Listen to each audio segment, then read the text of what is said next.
Hello everybody, welcome back to my channel. I'm Paige, this is Seeking Alexandria, and guys, I'm so excited for today's video. Of course, we're diving into the new ABH Norvina collection palette. This is something that was so highly requested from you all. You want me to really break down price, pigmentation, amount of product, all of that good stuff, per usual here in these videos, and I'm very excited to do that for you because this is a really special release. It's something that we haven't seen from ABH previously as far as packaging and amount of product, and again, just all of these elements, and I really am curious about the uniqueness of this.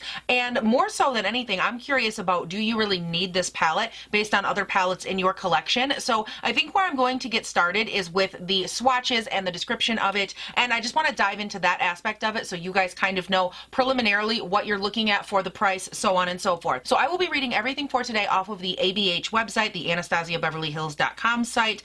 This is a $60 palette here, and it says in the description that this is a professional grade artistry palette featuring 25 deluxe sized high performance shade with maximum payoff, carefully curated by Norvina herself. Expand your Norvina collection with this limited edition pro palette and create your most artistic makeup looks yet. Now I also do real quick want to touch on the quality and the consistency difference in these different palettes, because this one, as you will notice in the swatches, they are so insanely vibrant. Like all of these purples and these pinks through here, holy freaking cow. When I swatch them, and they are a one swipe coverage, I just want to show you guys. I'm going to grab A3 just as an example here. The pigmentation on this is so rich, especially for it being a purple. Like look at that one swipe. It is beautiful. It is vibrant, bold. I mean, it is everything you could ask for in a really richly pigmented shade. Now I also want to throw out there though, all of these shades, while beautiful and bold, they are almost all pressed pigments, and if you don't like working with a pressed pigment, you really will not like this palette, because almost every single matte shade in here is a pressed pigment. Now from there, the last thing that is very important that I want to touch on is the amount of product you get per pan, because this is huge, not just in all of my videos. In every eyeshadow video I talk about it, but for ABH this is insane, because I have pretty consistently complained that in all of their other normal palettes you get right around 0.02 ounces per piece. The Alyssa Edwards, they were a little bigger, they were 0.028, and this one for Jackie Aina was again back to 0.02, and just it's a very standard size for them. I get that, but in my realm I believe that eyeshadow palettes and pans should be 0.05 ounces per pan. Like that's just the standard of what it should be. And so you can imagine my shock and surprise when, after seeing all of their other pans always be small, this one is 0.063, which is insane. Like that is not only above and beyond what I thought it would be, it's huge for their palettes in general. So in the description, when they say deluxe size pans, they are not kidding. Now from here, I want to dive in. I want to play around with it a little, do an eye look. Y'all know what's up. So let's go ahead, zoom you in and get started. Now I'm just going ahead real quick, and I am priming my lids with a little bit of my Tarte Shape Tape in Porcelain Beige. Now in the interest of full disclosure, I will tell you guys, this eye right here, girl, she is leaking like crazy. So for the most part, I will probably be focusing on this eye and showing you a lot of the application over here. But if this side starts to look a little wonkalicious, you know why. So I do think though, to start off this look, I want to grab my little Sigma E38 brush, and I'm going to dive into D1, which is this shade right here. And I want to start by popping that right on to the inner area of the eye, like the inner and upper crease. So I'm just going to pat out my concealer, which I did not set, and I'm going to pop it right in here. Oh, that's pretty. Okay, good color.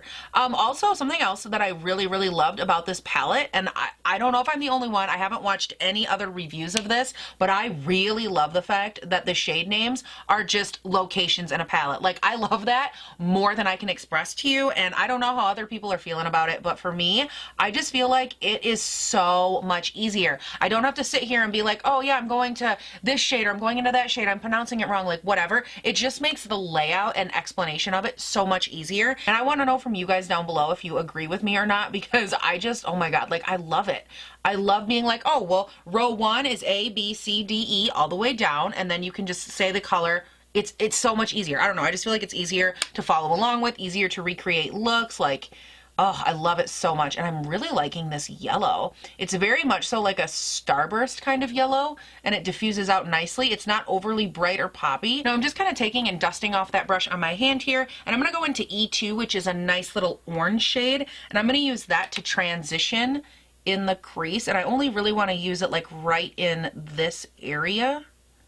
And I'm just lightly kind of dusting it on. I'm not going in and doing any crazy wiper motions, because I want to make sure that I keep it pretty tight to this center area here, and then I'm just taking what's left over and blending it onto that yellow. then just also diffusing it up into the brow bone a little bit. The pigment on that is really, really pretty. Oh my gosh. Now again, on the same brush here, I'm going to grab E4, which is the one we've kind of been working up to this entire time. And we're going to pop that on the outer V. And this one for me, I'm using pretty sparingly because I don't often wear redder toned shades on my eyes just because they tend to make me look a little bit bloodshot. I don't know what it is, but for some reason, red shades or like deep orangey reds, I have a really difficult time pulling those off, but I really liked the undertone of this one. So I wanted to see if I could kind of parlay this look and just use it just a little bit on the outer V. It doesn't have to be anything crazy. But I just really, really like this color. I feel like these three together, like, hello, look at this fire on my eyes. Yes. Something that I've liked a lot so far about all three of these shades is that they're very, very buildable. You can really work them out if you want more of a diffused look, or you can build them, and they build very quickly.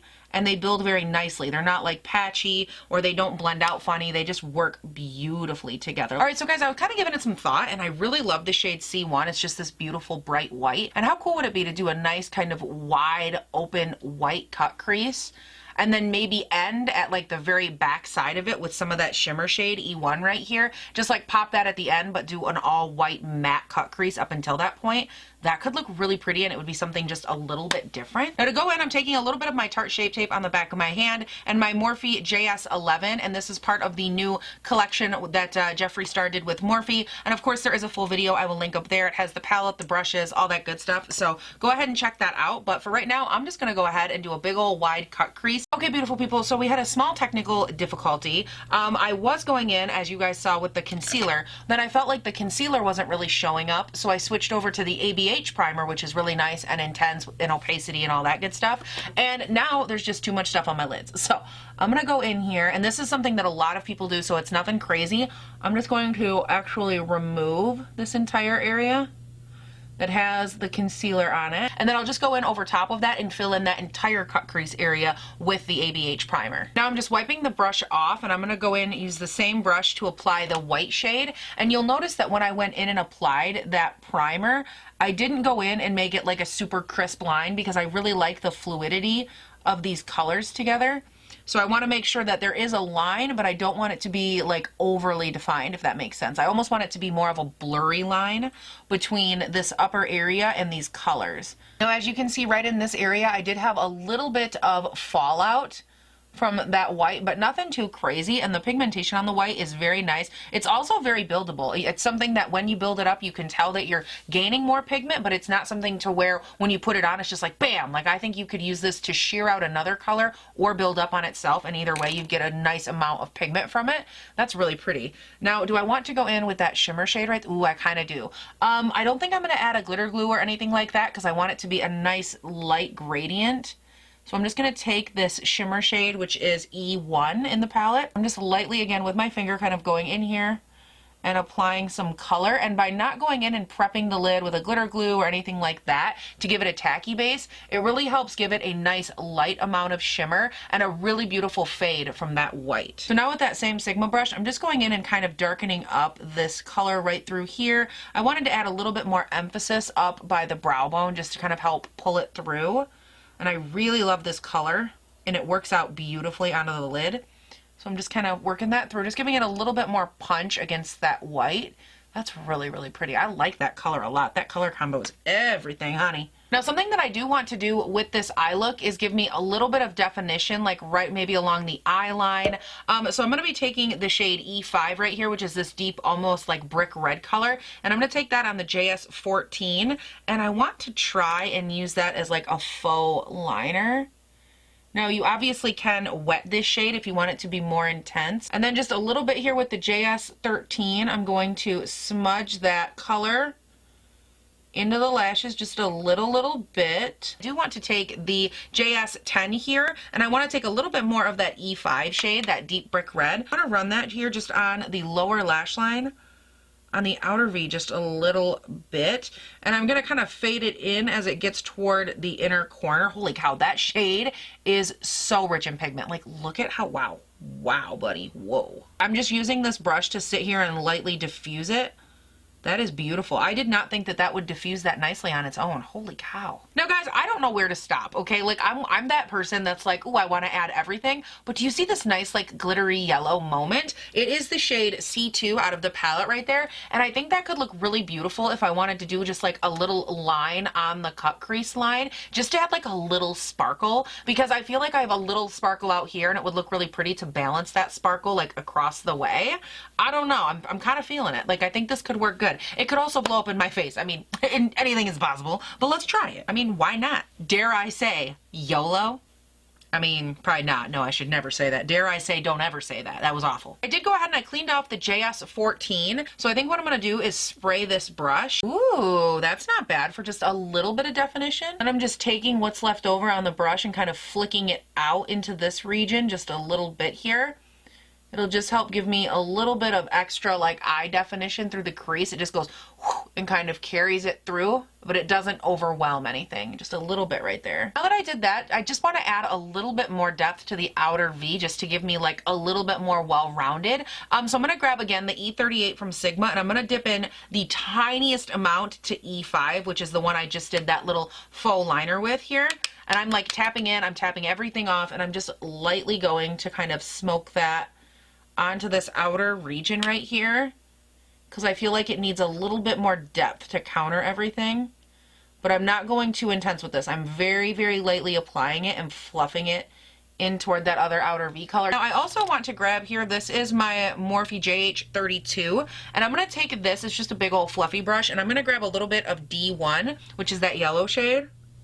I'm just going to pop that right on down here and kind of blend that back underneath of that red shade on the lower lash line just a little bit. Just kind of use that to diffuse everything, but also tie in with the upper lash line. Just kind of have like a little frontwards backwards moment going on. God, that's really pretty. Oh my gosh. This is such an interesting look and eye combo for me that I would normally never do. Like, I really love the way that turned out. Okay, I'm gonna stop fussing with this now because I've literally been filming this one eye for like 35 minutes. So I'm gonna go off of camera, I'm gonna do this eye, finish everything up, I'll stop back on, show you how it all turned out. Y'all know the drill, so hang tight and I will be right back. All right, beautiful people, I am done. The rest of the look is completed and I really like the way that this turned out. I really like, I think most of all about this, that when you're up close you can really see like some depth, you see that darkness, you see the nice blends on everything, but then when you're farther away, you really get to see how open and bright it still looks. Now, I do want to also tell you the other items on my face. So for mascara, I went in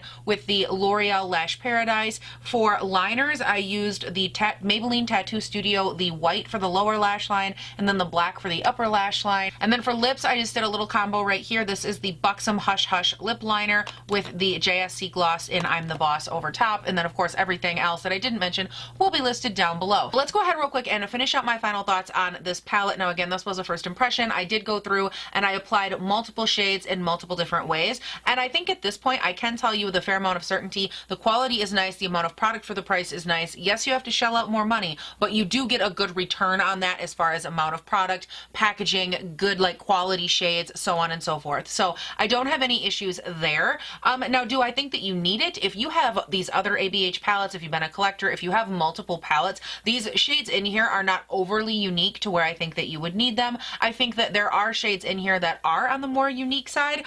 Just per usual, I tend to go in with those shades when I do a first impression. So like E1, E2, E4, I really liked those. They had a lot of E's, but they had a lot more uniqueness to them in that sense. But even those, I do think that there are dupes for in other palettes, and a lot of these shades or similar shades to these can be found in the Jackie Aina or the Alyssa Edwards or the Riviera palettes. So I'm not too mad at that, you know, side of things. But for me, what I do like about this is the convenient aspect of having all of those more fun poppy shades in one palette. So I guess overall for me, do I think that you need it? It'll depend on what's in your collection per usual. If you think you'll get a lot of use out of it, then definitely by all means, you know, you can pick it up, you can swatch it in store. I believe it's available at Ulta now, so you could maybe go into your Ulta, see if they have it, that sort of thing. But for me, I don't have an issue with the quality. Again, pigmentation, everything blended beautiful. I had some light fallout on the under eye, but nothing that I would really gawk at. yeah, guys, that's pretty much it for my thoughts. I want to hear from you down below. What do you think? Opinions, thoughts, whether they are on the eye look, the palette, if you wanted to see it, if you're curious,